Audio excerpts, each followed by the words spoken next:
This weekend, I find myself out in King George County, going to visit OAKEN Plantation, one of the old plantation homes along the Rappahannock. And I want to give a big thanks to the owner, Mary, for letting me come out and film. Also want to give a shout out to Lauren Kurt, new Patreon subscriber. I appreciate your support, and I hope you enjoy your trip out here to Virginia.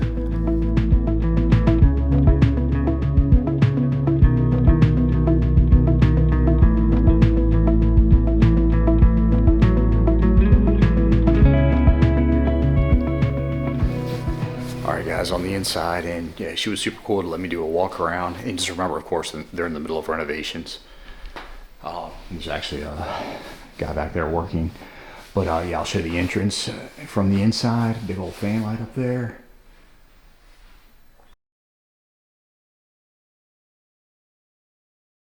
You see the cornice up there, original 1920s, the dental molding up there, and old iron fire mark here. Pretty neat. And it's original down here. Doesn't look too comfortable, but kind of a little bench, I guess. And this was a study, Dr. Lowe's study, the guy who had the current house built.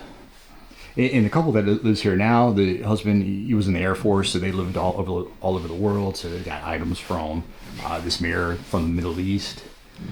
These ladies from Korea. And I'll show you this oil painting down here from the 1890s. I want to say 1896. So, OAKEN at the time. Just want to show off some of the neat items. That would have come from India or the Middle East. Pretty neat right here. Pretty good book collection over there. A lot on the Civil War, World War II. And yeah, show off this old phonograph.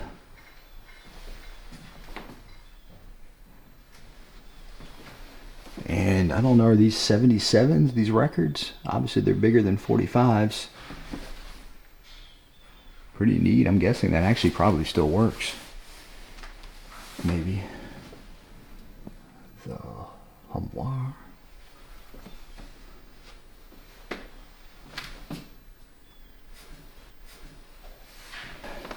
Yeah, like I said, again, original from the 1920s. You can tell by the brickwork, the molding, pretty old. And some more neat items, old bird cage.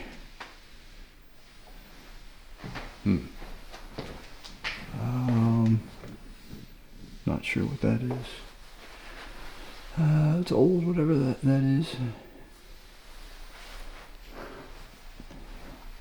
And over here, Gettysburg Battlefield.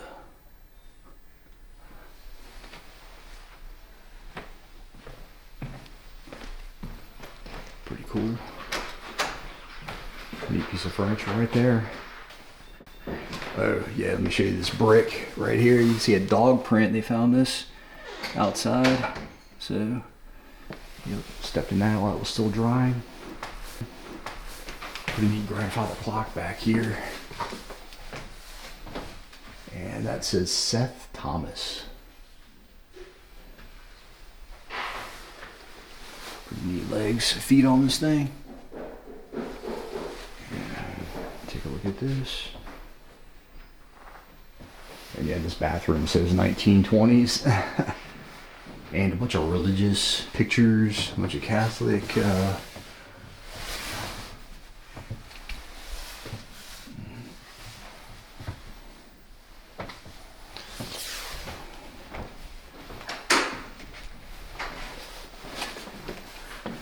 yeah, this room's pretty cool. She had this painted about a year ago. And there it is, OAKEN. And that's what the original house looked like. Not too much different. See the columns out front. Old steamship, and this is Camden, which is right on the other side of the Rappahannock. It actually kind of now has kind of a pinkish hue to it. But the Pratts used to live there. Some people in Fredericksburg in the Falmouth area might be familiar with the Pratts. Again, neat fireplace. Oh, and over here is Woodlawn. another plantation home down along the river, kind of to the right, kind of going west.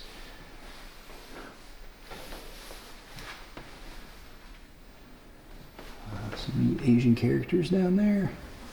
Oh, show the chandelier. And like I said, there's a guy working in the back room. I'll see how far I can get back there. And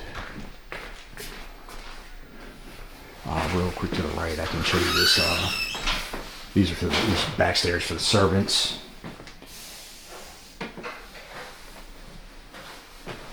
And that's their kitchen anyway. I don't really want to go back there. So, College of William and Mary.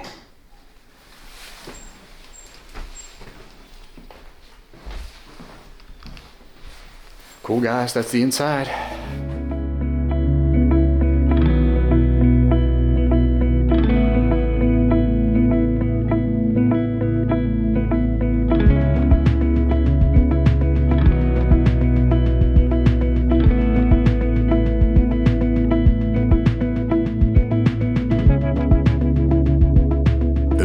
Plantation, and I'll do my walk around. I had some audio issues, so I thought I'd go ahead and do a voiceover and tell you a little bit about the architecture. A federal style building. You'll see the hipped roof, two distinct tall chimneys, kind of reminds me of Salubria. You'll see some squared dormers up there, and of course the two symmetrical wings. And this thing built, like I say, back in 1830 by Charles Tayloe, grandson of John Tayloe II. Tayloe's big landowners a little further east in Richmond County. John Tayloe II had Mount Airy built, had Minoken built for his daughter Rebecca, who had married Francis Lightfoot Lee from the big Lee family out at Stratford Hall.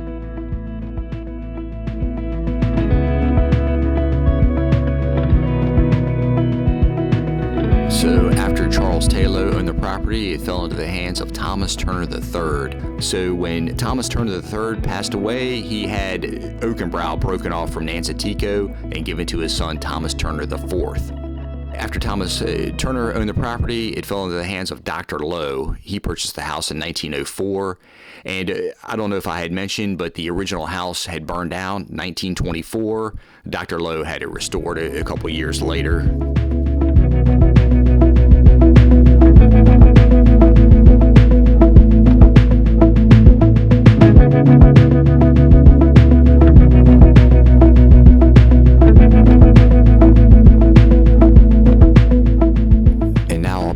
Back to the cemetery, and you'll see an obelisk right to the left here.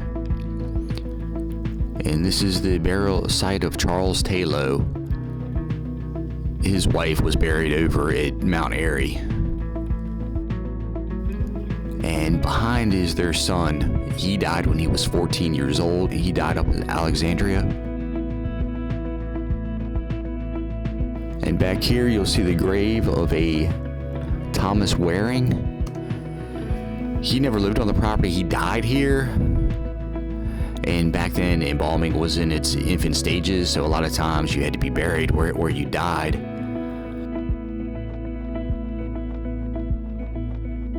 Over here, the graves of Dr. Lowe's son James and his wife Grace. You'll see she passed away in 1998. And James died in 2006, and they met while serving overseas during World War II. To tell you the origin of Oakenbrow, it said that when the area was settled, a row of oaks was found on top of a brow, and a brow is the summit of a hill or a ridge.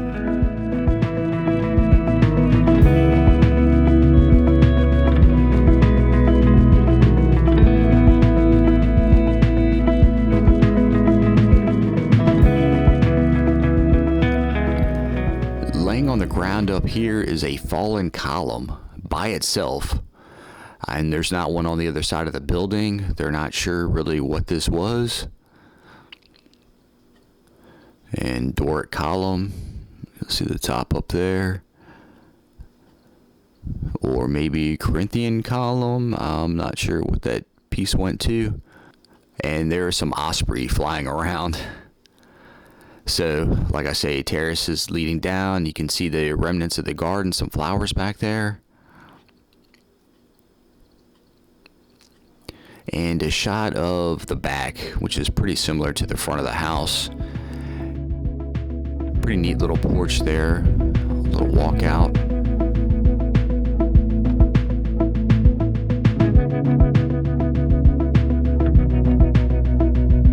Yeah, great view. Like I say, you see the Rappahannock back there. The field below, spinach was grown down there not too long ago, and you'll see it's still an active farm. You'll see the tractor out there. And Charles Tayloe, when he owned the property, grew a variety of crops because at that point tobacco had become a little volatile.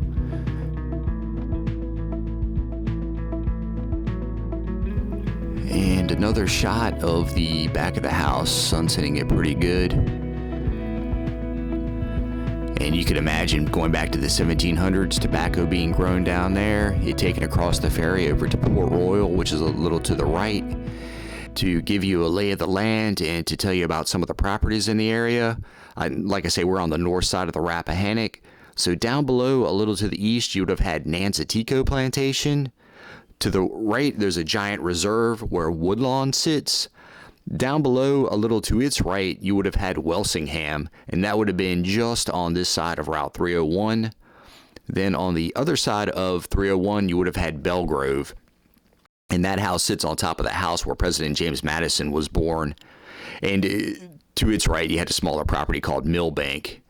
And right across the way, on the other side of the river, you would have had Camden. And to its right, on the other side of 301, you would have had Hazelwood. Behind that, you would have had Rose Hill, which at the time was called Gaymont.